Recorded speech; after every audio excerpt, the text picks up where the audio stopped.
मर्यादा पुरुषोत्तम की नगरी अयोध्या में राम रसोई ठंडी पड़ गई है।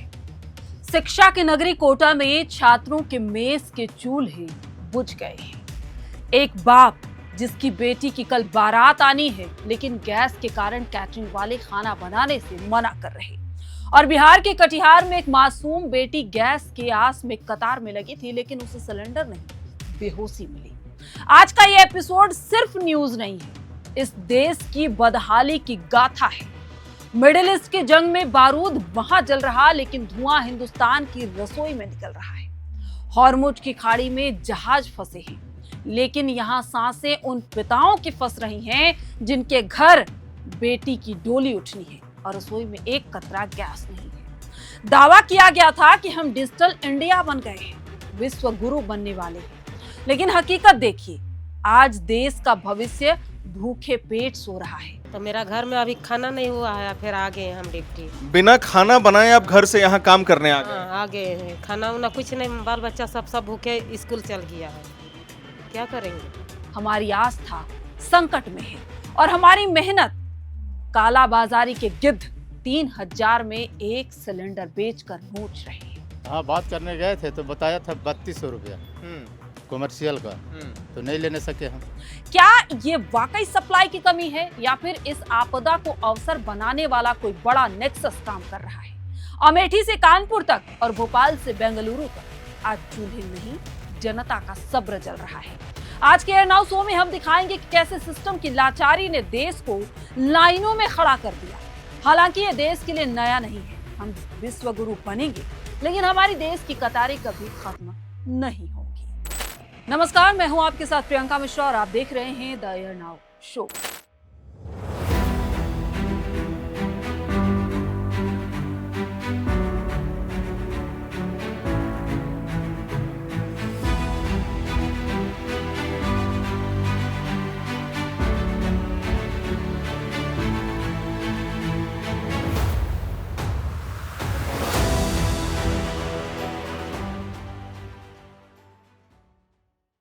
क्या आपके घर चूल्हा जला या जलेगा? क्या आपके बच्चे को आज कोटा के मेस में नाश्ता मिला था या मिलेगा? और क्या अयोध्या में दर्शन करने आए भक्तों को आज प्रसाद नसीब होगा? ये सवाल आज मैं इसलिए पूछ रही हूं क्योंकि पूरा हिंदुस्तान एक अदृश्य युद्ध की चपेट में है। मिडिल ईस्ट में बारूद बरस रहा है, हॉर्मुज की लहरों पर जंग छिड़ी है और उसकी तपिश भारत की रसोई तक पहुंच गई है। कटिहार में एक बेटी लाइन में लगे लगे दम तोड़ते तोड़ते बची, बेहोश हो गई। अयोध्या में प्रभु राम की रसोई ठंडी पड़ गई है। दिल्ली में बोर्डिंग स्कूल ये कह रहा है अपने बच्चों को ले जाइए। कोटा में छात्र भूखे पेट सोने को मजबूर हैं और उनके माता पिता उन्हें हॉस्टल से वापस घर बुला रहे हैं। आखिर ये क्या हो रहा है? क्या हम लॉकडाउन की तरफ बढ़ रहे हैं? क्या हम 21वीं सदी के डिजिटल इंडिया से वापस लकड़ी के चूल्हे वाले दौर में जा रहे हैं? सबसे पहली बात उस नगरी की जहां अन्नपूर्णा का वास माना जाता है, अयोध्या। अयोध्या के कई बड़े मंदिरों और आश्रमों में चलने वाली साझा रसोई, जहां रोज हजारों भक्त मुफ्त में भोजन करते थे, आज वहां सन्नाटा पसरा है। कमर्शियल सिलेंडर की ऐसी किल्लत हुई कि भंडारों के चूल्हे ठंडे पड़ गए। मंदिर प्रबंधन का कहना है कि ब्लैक मार्केट में सिलेंडर 3000 तक पहुंच गया है। भक्त दूर दूर से दर्शन के लिए आ रहे हैं, लेकिन उन्हें प्रसाद की थाली नहीं मिल पा रही। सवाल यह है कि जिस अयोध्या को हम विश्व स्तरीय पर्यटन केंद्र बना रहे हैं, क्या वहां प्रशासन एक सिलेंडर की सप्लाई सुनिश्चित नहीं कर सकता? क्या आस्था के केंद्र में अब गैस इमरजेंसी लगेगी? अब चलिए शिक्षा की काशी कहे जाने वाले कोटा की बात बताते हैं। राजस्थान का वो शहर जहां लाखों छात्र डॉक्टर इंजीनियर बनने का सपना लेकर आते हैं, लेकिन आज वहां सपना नहीं, भूख चर्चा में है। कोटा के मेस ऑपरेटर ने हाथ खड़े कर दिए हैं। सुबह का नाश्ता बंद हो चुका है, दोपहर के खाने के लिए लंबी लाइनें हैं। हालात ये है कि हॉस्टल वार्डन्स अब पेरेंट्स को फोन कर रहे हैं कि अपने बच्चों को वापस ले जाइए, हमारे पास खाना पकाने के लिए गैस नहीं है।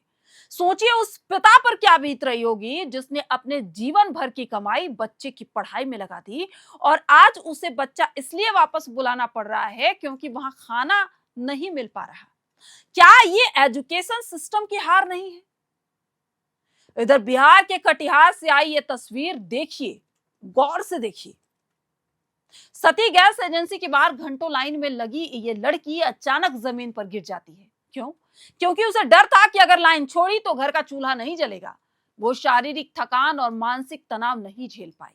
उधर सासाराम में प्रशासन ने छापा मारा तो जक्की शहीद मोहल्ले में अवैध सिलेंडरों का भंडारा मिल गया। यानी गैस है, लेकिन वो गरीब की रसोई में नहीं, कालाबाजारियों के गोदामों में है।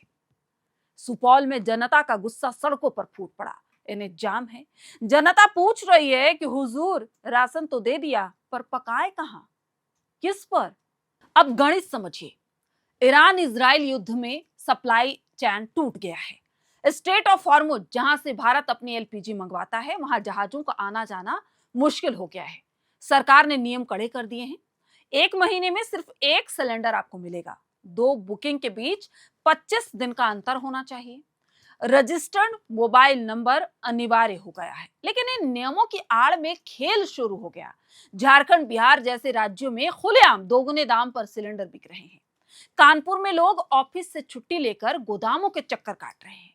इधर अमेठी के रविंद्रनाथ की दर्द, उनकी व्यथा कोई नहीं सुन रहा। कल घर में शादी है, हलवाई बैठा है, लेकिन सिलेंडर नहीं मिल रहा। सिलेंडर नहीं मिल रहा है। कल हमारे यहाँ शादी है, हलवाई आकर के घर पे बैठा हुआ है, लेकिन सिलेंडर नहीं मिल रहा है। 2 दिन से पर्ची कटाने में लग गया, 2 दिन तो हमको, और आज पूरा दिन 7 बजे से लेकर के अभी तक खाए पे सिलेंडर के लिए लाइन लगा कर बैठा हूँ।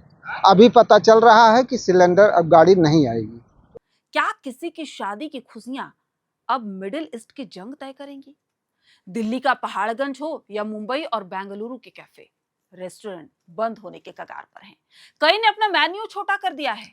होटल मालिक अब इंडक्शन और माइक्रोवेव की तरफ भाग रहे हैं। कोई लकड़ी का चूल्हा बना रहा है। इधर आईआरसीटीसी ने भी एडवाइजरी जारी कर दी है। रेलवे स्टेशन पर खाना पानी बंद होना चाहिए, चाहे आपको माइक्रोवेव का सहारा लेना पड़े। वाराणसी में प्रसाद की थाली में कटौती कर दी गई है। लखनऊ से लेकर चंडीगढ़ तक हर तरफ अफरा तफरी है। आखिर ये संकट कब थमेगा? आज सवाल सिर्फ गैस सिलेंडर का नहीं है, सवाल सिस्टम के फेलियर का है। अगर स्टॉक 7 दिन का है तो कालाबाजारी रोकने के लिए सख्त कदम क्यों नहीं उठाए गए? क्या प्रशासन को नहीं पता था कि त्योहारों और शादियों के सीजन में मांग बढ़ेगी? अयोध्या और कोटा जैसे संवेदनशील शहरों के लिए इमरजेंसी बैकअप क्यों नहीं रखा गया? जनता लाइनों में खड़ी है, बच्चे भूखे हैं और कालाबाजारी करने वाले तिजोरियां भर रहे हैं। हम सरकार के साथ साथ आप लोगों से भी अपील करते हैं कि थोड़ा धैर्य रखें और सरकार गैस इमरजेंसी को गंभीरता से ले, इससे पहले कि कटिहार जैसी घटना किसी बड़े हादसे में तब्दील ना हो जाए। और आप लोगों भी अफवाह पे कम ध्यान दें। आपके शहर का क्या हाल है? आप क्या सोचते हैं? हमें कमेंट्स में जरूर बताएं। इस वीडियो को इतना शेयर करें ताकि सोए हुए हुक्मरानों की नींद टूटे। आपके शहर में अगर कालाबाजारी हो रही है तो सबसे पहले इसकी सूचना प्रशासन को जरूर दें। और हाँ, अगर जरूरत ना हो तो धैर्य बनाकर रखें और साथ ही दूसरों को भी समझाएं ताकि देश में शांति बरकरार रखें, नहीं तो हालात बदतर उत्पन्न हो जाएंगे। आप सभी का बहुत बहुत शुक्रिया। और हाँ, स्थिति जैसी भी हो आपके मोहल्ले में, आपके शहर में, आप हमें जरूर बताएं। आप हमें कमेंट्स कर सकते हैं, आप हमें हमारे नंबर पर व्हाट्सएप कर सकते हैं और आप हमें मेल के जरिए भी बता सकते हैं कि आपके शहर का मिजाज कैसा है, आपके शहर की स्थिति अभी कैसी है।